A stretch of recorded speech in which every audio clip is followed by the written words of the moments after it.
Assalamualaikum warahmatullahi wabarakatuh. Terima kasih telah melakukan pemaharan. Baik, untuk terawangan laki-laki nomor 285 ya, terawangan laki-laki nomor 285. Jadi secara energi ya, energi orang ini tuh masuk kategori tinggi ya atau besar. Kalau saya skalakan dari 1 sampai 10 kira-kira berada di level 8,8. Tingginya atau besarnya energi yang ada pada orang ini karena orang ini mengamalkan beberapa keilmuan. Ya, apa saja keilmuan yang diamalkan, nanti silakan Anda yang konfirmasi ke saya, benar nggak kalau Anda memang mengamalkan beberapa keilmuan yang bersifat kejadukan. Nah, selain adanya beberapa keilmuan ya, Anda juga memiliki karakter yang kuat ya. Karena karakter yang kuat itulah kemudian menimbulkan atau memicu semangat hidup yang kuat. Sehingga akhirnya energi yang ada di tubuh Anda pun menjadi tinggi, lebih tinggi bila dibandingkan dengan manusia lain pada umumnya, kayak gitu. Kemudian ya, energi yang ada di badan itu bervibrasi membentuk warna. Warna itulah yang kemudian disebut dengan aura. Untuk aura diri Anda dominan adalah merah gelap. Ya, dominan adalah merah gelap. Aura merah adalah aura proteksi yang kuat, muncul dari semangat hidup yang tinggi. Anda adalah orang yang sangat bersemangat, sangat bersemangat. Kemudian berpendirian teguh dan kuat, kalau punya keinginan akan dikejar sampai dapat. Itu Anda. Namun dampak negatif ya, itu tadi kan dampak positifnya. Dampak negatif dari aura merah yang Anda miliki adalah Anda menjadi orang yang keras dan kurang sabaran. Ya, keras dan kurang sabaran. Anda memang masih bisa sopan, ya masih bisa sopan kepada orang lain. Tapi bagi orang-orang yang melakukan kesalahan dengan Anda, misalnya jahat sama Anda, tidak baik sama Anda, tidak sopan dengan Anda bisa sangat menjadi orang yang sangat tegaan dengan dia, menjadi orang yang sangat keras dengan dia, kayak gitu. Jadi itu adalah karakter, yaitu karakter. Jadi kalau Anda mendengarkan ya channel-channel jejak mistis ya, konten-konten yang lain, sama-sama aura merahnya, tapi kenapa terjemahnya bisa berbeda-beda? Karena itu tadi, saya menerjemahkan aura itu tidak membaca buku, melainkan membaca orang. Dan tiap-tiap orang itu beda-beda hasilnya, kayak gitu. Jadi memang tidak sama. Dan itu buat saya wajar ya. Mau Anda punya kelebihan, punya kekurangan, itu wajar. Kalau bahasa nggak masalah. Setiap orang pasti punya kelebihan dan kekurangan. Yang penting adalah bagaimana kita memanage ya, memanage kekurangan-kekurangan kita agar tidak merugikan dan memanfaatkan potensi kelebihan kita sehingga bermanfaat bagi orang lain. Kalau bahasa seperti itu. Energi tinggi pun demikian. Energi yang Anda miliki adalah tinggi. Tapi energi yang tinggi ini pun percuma apabila Anda tidak bisa memaksimalkan potensi yang ada sehingga jadi bermanfaat bagi orang lain. Jangan sampai energi tinggi itu malah menjadi takut ya, menakut-nakuti orang lain, malah menjadi masalah bagi orang lain. Jangan sampai kayak gitu. Jadi buat saya mau tinggi, mau rendah, mau sedang, nggak masalah. Yang penting adalah bagaimana kita memaksimalkan potensi yang ada pada diri kita, kayak gitu. Ya sama, kelebihan kekurangan juga begitu wajar. Semua orang punya kelebihan kekurangan. Yang penting adalah bagaimana kita memanagenya sehingga bisa menjadi bermanfaat bagi masyarakat luas. Kalau bahasa seperti itu. Oke. Itu tadi untuk energi dan aura. Sekarang kita bicara jin liar. Jin liar tidak tertarik dengan Anda. Yang pertama, karena aura Anda adalah merah, aura proteksi yang kuat ya.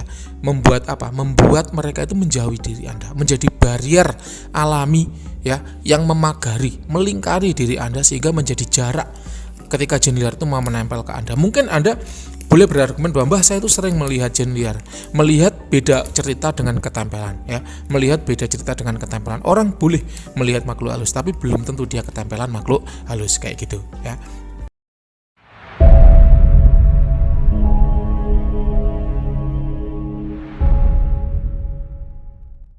Kemudian yang kedua, aura Anda itu tidak menarik bagi makhluk halus, ya tidak menarik.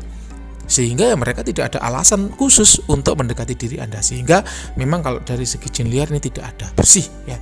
Kemudian energi negatif dan jin negatif juga tidak ada, sandat pelet juga tidak ada, bersih. Diri Anda ini tidak ada masalah masalah gaib itu tidak ada. Cuman begini, ada energi negatif yang menyelimuti diri Anda yang itu bersumber dari diri Anda sendiri. Jadi bukan serangan, bukan kiriman. Ya, bukan kiriman. Ini muncul karena Anda orang yang keras. Ya, mungkin Anda dibesarkan dengan gaya hidup yang keras sehingga Anda jadi tidak mudah percaya dengan orang. Oleh karena itu, ya, sifat curiga dan was-was itu tadi akibatnya apa? Memicu munculnya energi negatif yang mengelilingi diri Anda. Tapi itu sifatnya tipis sekali. Artinya kalaupun Anda terus melakukan sifat yang seperti itu, terus melakukan perbuatan seperti itu pun ya, itu tidak menjadi masalah. Kayak gitu. Jadi enggak masalah ya. Bisa Anda teruskan karena dia tidak memicu dampak negatif yang serius, kayak gitu. Itu untuk energi negatif ya. Kemudian aura tadi kan merah gelap ya. Gelap di sini artinya mohon maaf ya, jangan tersinggung, level ibadah Anda itu kurang ya. Mohon maaf ya, jangan tersinggung. Memang ibadah itu hablum minallah ya. Urusan manusia dengan Tuhannya. Saya tidak berhak campur tangan. Tapi karena konten saya ini didengarkan banyak orang, maka tidak ada salahnya saya mengingatkan bahwasanya ketika saya ditanya ya, ketika orang itu ibadahnya itu bagus, maka auranya itu akan cerah bersinar. Dan Anda walaupun Anda foto di depan tembok putih, tapi kelihatan saya menangkap ada aura gelap pada diri Anda, yang mana itu merupakan tanda bahwa level ibadahnya itu kurang. Anda boleh berargumen, bah saya itu sholat tepat waktu. Mohon maaf kalau Islam ya, saya itu sholat tepat waktu. Kalau Kristen, saya itu rutin ke gereja. Memang benar, mungkin ibadahnya itu sudah berbentuk atau berwujud, tapi bagaimana dengan niatnya? Bagaimana dengan pelaksanaannya? Kalau sholat, apakah sholat niatnya sudah benar? Apakah dalam pelaksanaannya sudah benar? Kalau misalnya agama lain, Kristen misalnya ke gereja, apakah benar niatnya itu untuk memuji Tuhan dan sebagainya? Jadi silahkan Anda kembalikan ke diri Anda, kenapa kok saya ini sudah ibadah, kok auranya masih gelap?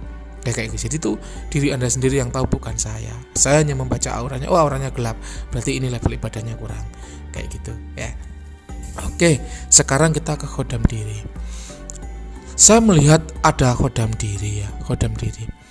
Ini sifatnya bukan khodam leluhur. Mungkin orang lain akan mengatakan, oh mbah, mas sampean itu punya khodam leluhur dan sebagainya. Itu silahkan, itu kan orang lain, bukan saya. Jadi menurut saya Anda tidak memiliki khodam leluhur. Tapi ini ada satu khodam yang ikut di badan.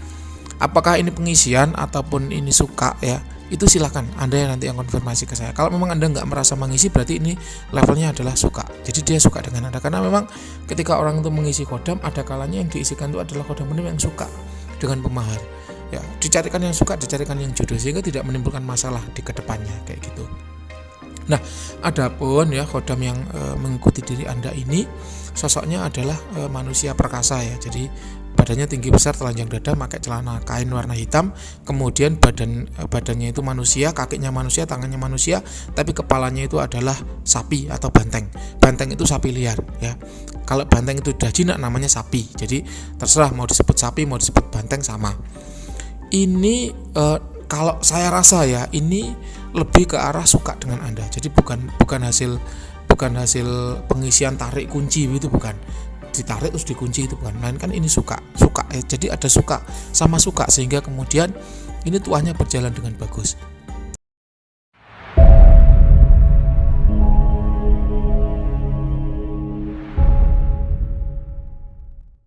Asal kodamnya dari daerah Sumatera ya, masuk kategori jin hutan, dia dark entitas. Walaupun dark entitas tapi ini tanpa dampak negatif ya.